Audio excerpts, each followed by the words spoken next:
Hey all, 118 Set Shadow here. As we're still in a lull before Set 5 comes up, the market itself is not seeing too much major movement today. And when it comes to boxes, which is going to be the big thing that we're going to cover today, there's not much going for boxes, sealed product for this game, and prices just continuously keep on dropping off, particularly for the older sets as newer ones continue to roll in. As we can see here for Advent of Genesis, the typical MSRP that you'll see for a box of Shadowverse Evolve is $60, and the low price here is half that.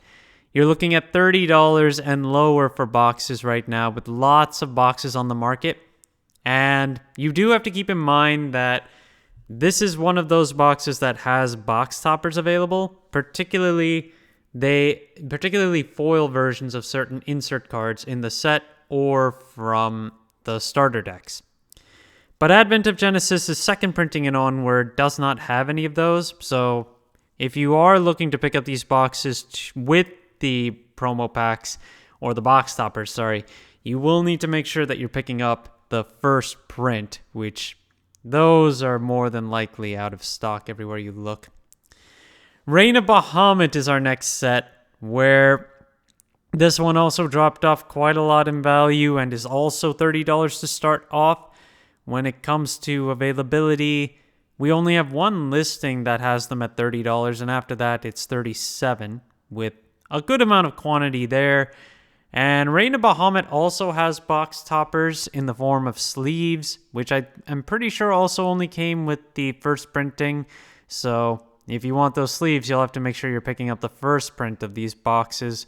Otherwise, there are no box toppers for this either. And this is also one of those sets where how Advent of Genesis booster cases, booster cartons came with 20 boxes. Reign of Bahamut started us off with Shadowverse Evolve cartons giving us only 16 boxes instead of the usual 20 that we should expect. So ultimately, it does make it so that these boxes should be more valuable because they were less printed. But at the same time, Reign of Bahamut does not have too much going for it in the short term. It's really in the long term where you'll have to pay attention to certain cards that will end up going up in value. Flame of Levitine is overall doing better, being a new set and still holding its relevancy in the current metagame format quite a lot. Well, honestly, I don't even want to say that because there are actually two decks coming out of this set that continue to hold relevance in today's metagame format, but otherwise, it's mostly just on some of the singles that have a lot of popularity. Right now, when it comes to the box value, we're definitely below the MSRP here, and we're looking at $42 for most of the boxes, but there aren't too many quantities among the low listings in comparison to sets 1 and 2. So that is another potential reason why this one is still holding despite not being the latest set, just because we don't have as many boxes on the market. This one also has box toppers for the Millie Parfait collaboration, where you can get token cards or you can get the leader card as a box topper in this set. Then you have Cosmic Mythos, which is our current set, a little bit underneath the MSRP, and it's currently $56. And if we look at available listings, we do have a good amount of quantities of boxes available at 56 with some change. Cosmic Mythos is also one of those sets which did not come with any sort of bonus unlike the first three. There's no box topper in this set at all, no promo pack collaboration, nothing. It's just the Code Geass collaboration that is inside the pack itself, but then you could compare that to the Millie Parfait collaboration that we've got with set 3, and yeah. So Cosmic Mythos is the first set that we've gotten, the first main set we've gotten, where the whole set's value is purely determined by whatever is inside the pack. And overall, it has good cards in it, but a lot of them just end up getting overshadowed over time, and the cards that usually hold on to value are the golds or lower. Some of the legendaries hold as well, but most of them also have Code Geass collaborations, which means they're doubly printed as it is. Uma Musume, which is our only collab set so far for the English format. We have them at $45 at the base price, and a good amount of quantities on that one. But given that we're not looking to see any more Uma Musume collabs for this game, ultimately this set should fall out quite a lot once all the cards just end up getting power crept out of the system.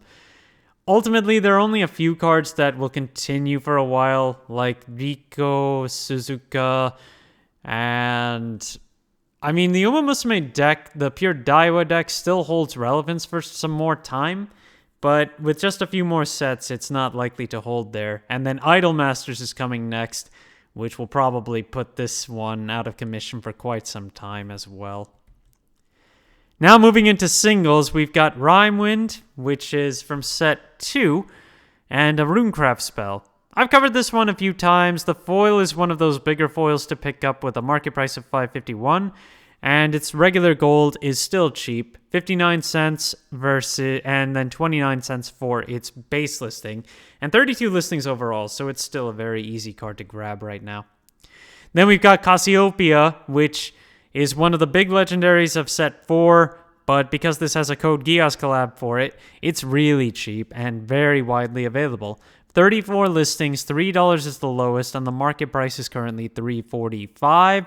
We have lots of quantities at $3.45 right now, so very easy to pick up and a good control card to play for Forestcraft. And here's the Code Geass collaboration version of it, which is C2, the Woodland Witch. Exact same card, just the Code Geass collab version. This one's a little bit higher in value and also has 35 listings overall. And in comparison on quantities, a little bit lower on quantity compared to the regular Cassiopeia, but it's also more expensive at that point by $1 or $2. We had a point in the market where Masquerade Ghost was getting bought out for its regular legendaries. That didn't last too long, and now they're back down to $4 with 19 listings each on the base and Evo form.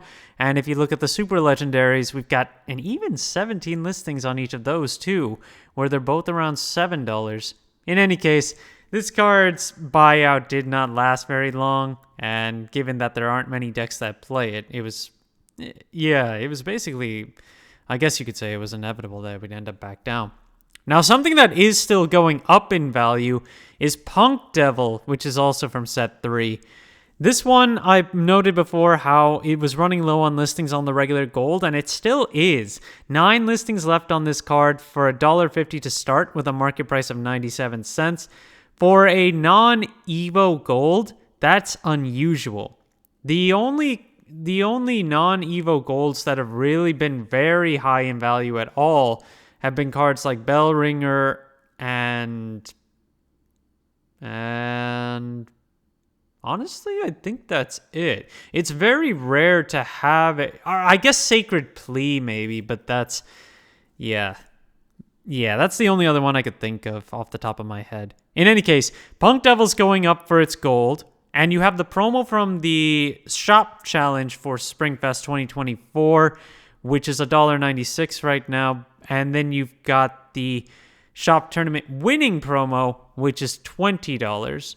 Now, the thing is, at this point, given how close the gold and the regular promo are in value, and the fact that there are only 13 listings of the regular promo, it's typically better just to pick up the Springfest promo, given that its foiling I would say it's better. And our last card today is going to be Serpent's Wrath, which is a silver from Advent of Genesis set 1. This card is still a little bit higher than most silvers at 66 cents for its base listing and 74 cents for its market price. It's been climbing back up in value and still has good utility among Dragoncraft decks, and not that many quantities below $1, and even once you get to $1, we don't have that many up there on the market right now looking at the first page. So if you do need this card, there are 14 listings overall, just not that many that are under $1 right now. Thank you guys for watching. If you liked the video, please like and subscribe if you haven't already, and I will see you guys later.